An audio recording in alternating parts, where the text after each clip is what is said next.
The North Pole, a kingdom of eternal ice, white silence, and bitter, unforgiving cold. It feels permanent, an immutable frozen crown sitting atop our fragile blue marble. But time is a trickster. Rewind the clock 49 million years, and the white vanishes. Behold the Arctic, not a sheet of ice, but a boundless emerald green ocean. This water is warm, it is stagnant, and it is covered in a living carpet. Meet the architect of this alien world, a tiny floating fern known as Azolla. It looks insignificant, yet this single plant possesses the power to rewrite planetary chemistry. In this era, the Earth is feverish, a hothouse choked by carbon dioxide. But the Azolla is about to pull the trigger on a global climate crash. This is the story of the biological event that froze the world. To understand the weapon, we must first understand the battlefield, the Eocene Earth. There are no polar ice caps. Sea levels are hundreds of feet higher than today. The high Arctic is not a wasteland. It is a lush, temperate rainforest teeming with life. Crocodiles swim where glaciers should stand. The planet is stuck in a fever dream. But observe the geography. The Arctic Ocean is nearly landlocked, embraced by closing continents. The straits to the Atlantic are narrow. The currents are weak. The water sits still. Massive rivers pour fresh water into this basin, lighter than the salty seawater below. A layer of fresh water floats on top of the salt, a perfect, stratified lid. It is not an ocean anymore. It is a 4 million square kilometer freshwater petri dish. Rivers bring minerals. Phosphorus and nutrients wash into the basin with nowhere to go. Then comes the summer. The sun rises and refuses to set for months on end. Endless light, warm fresh water, abundant food. The stage is set for an explosion. The atmosphere is full of carbon. The water is full of phosphorus. The trap is set. Azolla is not just a plant. It is a biological machine built for speed. Under these perfect conditions, it can double its biomass in just 2 days. 2 days to double. In a few months, the patches merge into a continent.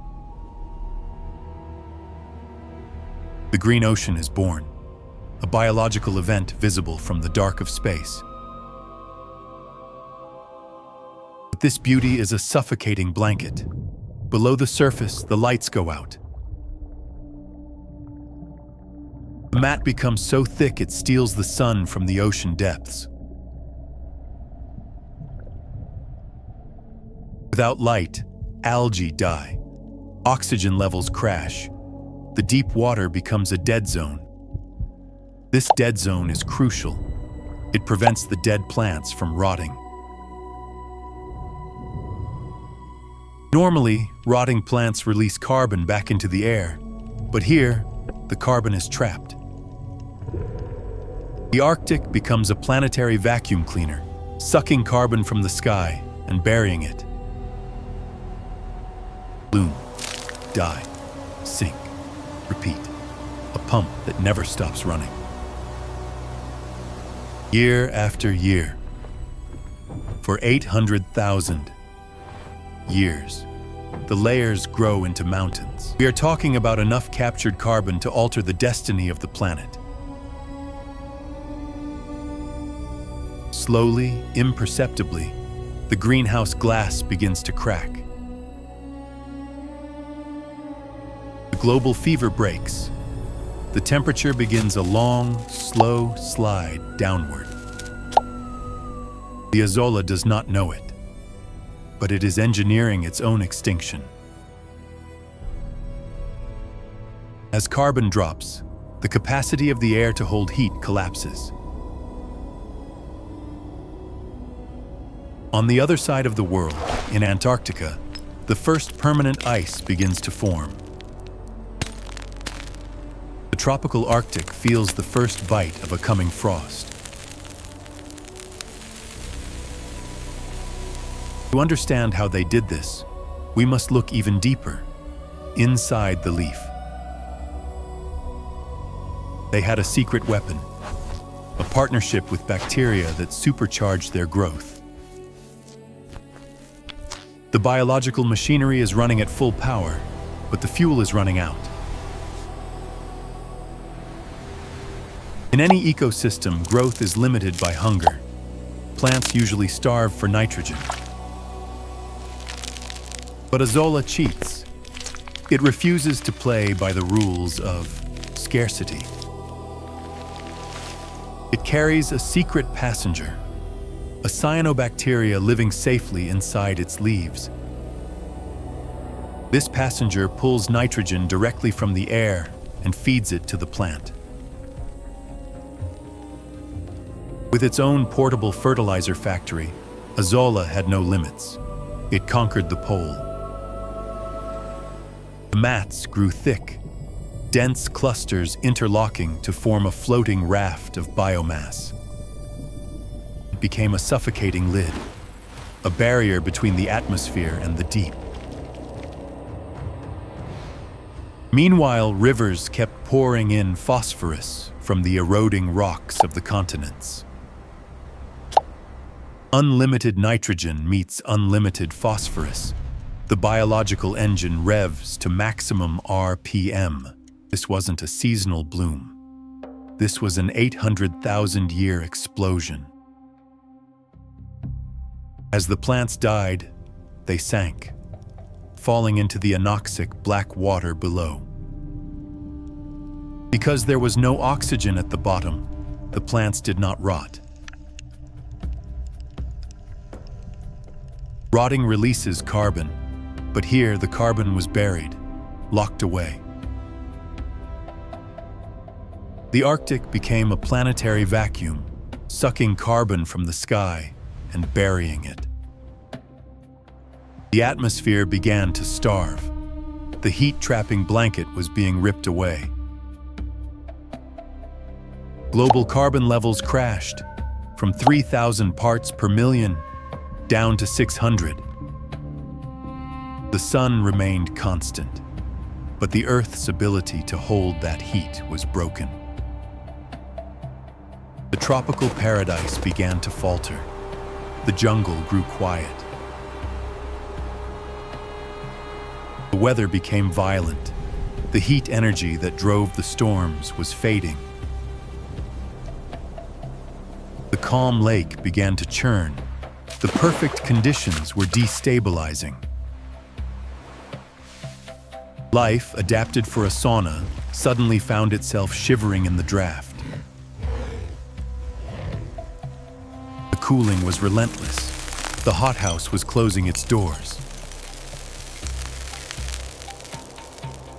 Ironically, the Azolla was freezing the very water it needed to survive. Fever broke, and the planet began to slide into the icehouse. The reign of the green ocean was ending. The reign of ice was beginning. The tipping point arrived. The freshwater surface began to harden. The ferns were trapped in their own creation, encased in crystal. The great bloom ended. The biological pump shut down. But the deed was done. Billions of tons of carbon were locked in stone. The cooling rippled south. Antarctica froze over, creating the ice sheets we know today. As ice formed, the oceans retreated. Sea levels plummeted by meters. New land bridges emerged from the sea. The map of the world was redrawn. The global rainforests collapsed, replaced by dry, open grasslands. The animals of the green ocean were small, adapted for dense forests. But the new cold world demanded size. Evolution selected for giants. This shift forced our ancestors out of the trees and onto the plains. The green ocean was erased, buried under a kilometer of white silence. The cold poles jump-started the ocean conveyor belt, cooling the entire planet. Tectonics finally broke the land bridge. The Arctic lake became an ocean. Salt water flooded in. The petri dish was washed clean. Azolla cannot survive in salt. The invasion was truly over. The evidence was buried, hidden under millions of years of sediment. The ice sheets pulsed, advancing and retreating, but never disappearing. Our species evolved in this ice-cooled world. We are children of the cryosphere. We think this ice is eternal, but it is a recent accident of history. In 2004, scientists drilled into the Arctic floor. They found the smoking gun. Layer after layer of fresh green fern, preserved for 50 million years.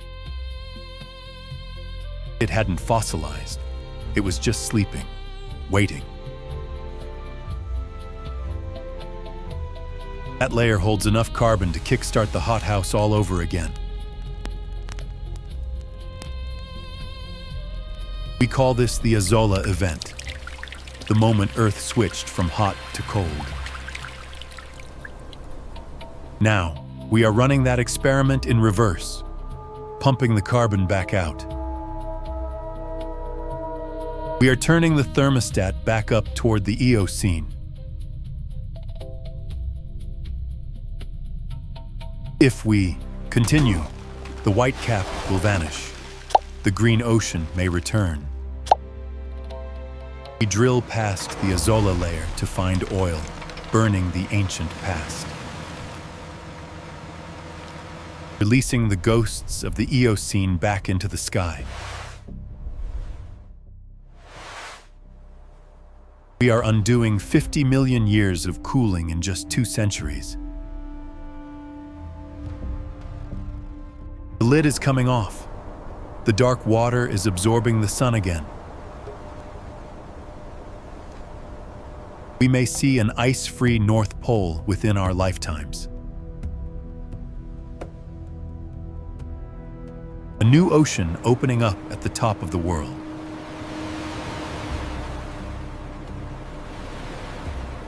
Rain replaces snow.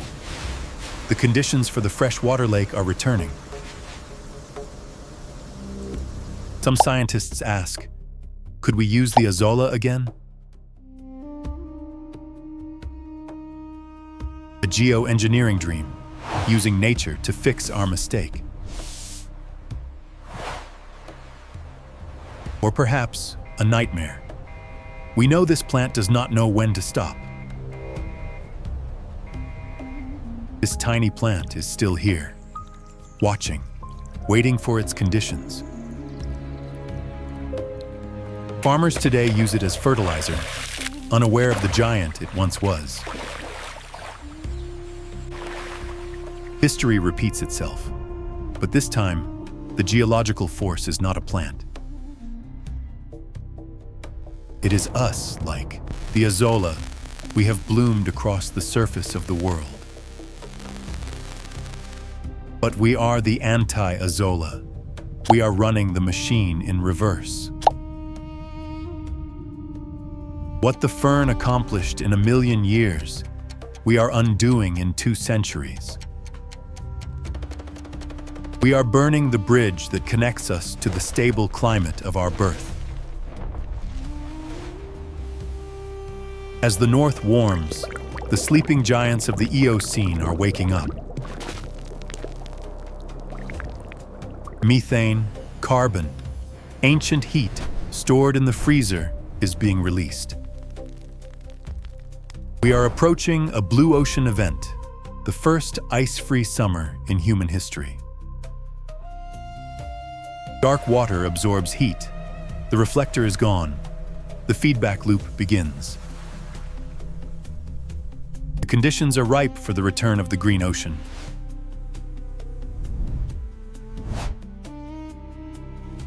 But there is one crucial difference between us and the fern.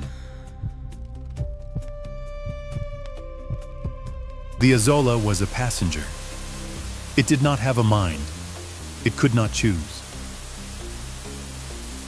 We have eyes. We can see the layers of time. We know the consequences. We are the first species in Earth's history responsible for the thermostat. We have the power to be the Azolla, to draw the carbon down. We can stop the cycle, or we can let the geological wheel crush us. The Earth does not care. It has been a hothouse before. It will be again. Life adapts. Life persists. But civilizations are fragile. If we fail, the planet will turn green again, but we will not be here to see it. The sediment core is a warning letter, written in the language of flowers. Stand at the pole today. Listen to the cracking ice. It is the sound of a world ending and another world waiting to be born. 50 million years ago, a plant cooled the world. It created the ice that allowed us to exist.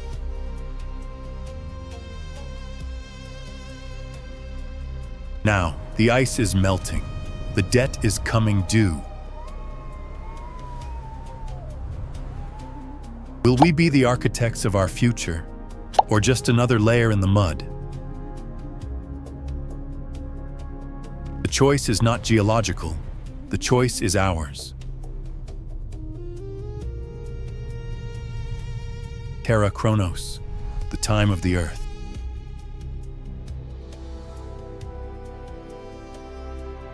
This has been the story of the Azolla Event.